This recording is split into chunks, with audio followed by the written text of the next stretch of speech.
video about the little dancer age 14. While doing that research, I stumbled across something that I find unsettling. Before I start, I do want to say that this runs counter to what we know currently of the victims of Jack the Ripper, so bear with me, take this with a grain of salt, and also keep in mind that it could be just not true. This is only a hypothesis. I've mentioned in previous videos that Marie Von Goethem posed for this statue at age 14 in 1879. And one of the reasons I find it disturbing is because this whole book is devoted to her, and this author, Camille Lauren, is an amazing researcher, and she could not find a trace of Marie Von Goethem after 1882. In fact, her last sighting is in 1882 by the police. They have detained her older sister Antoinette for stealing 700 francs. That's 10 months of their salary. Antoinette stole the 700 francs from a gentleman client while they were at dinner and took her mother and her sister Marie to the border to flee France. And that is the last record of Marie Von Goethem in history. Whereas this author found the death record of Antoinette, the death record of the mother, who interestingly enough died at the Paris Opera, found the record of their younger sister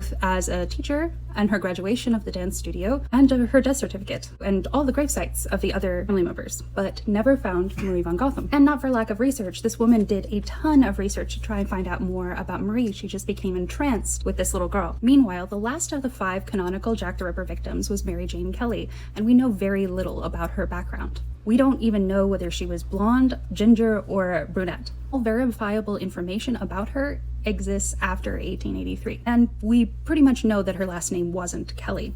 Interestingly though, she did work at a French brothel, and she bragged that a gentleman brought her to France, but only for 2 weeks because she didn't like Paris. But what struck me as interesting is Mary Jane Kelly chose a French name for herself, and she chose Marie Jeanette, which makes sense if her name was Mary Jane, right? Now, there has been dispute about Marie Von Goethem's birth date, but Camille Lauren figured out that there are 2 birth certificates for a Marie Von Goethem because the first Marie Von Goethem died only 19 days after being born, so they tried again.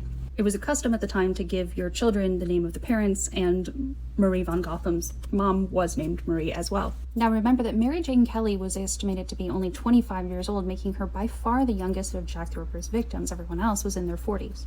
Marie Von Goethem was born Wednesday, June 7th, 1865.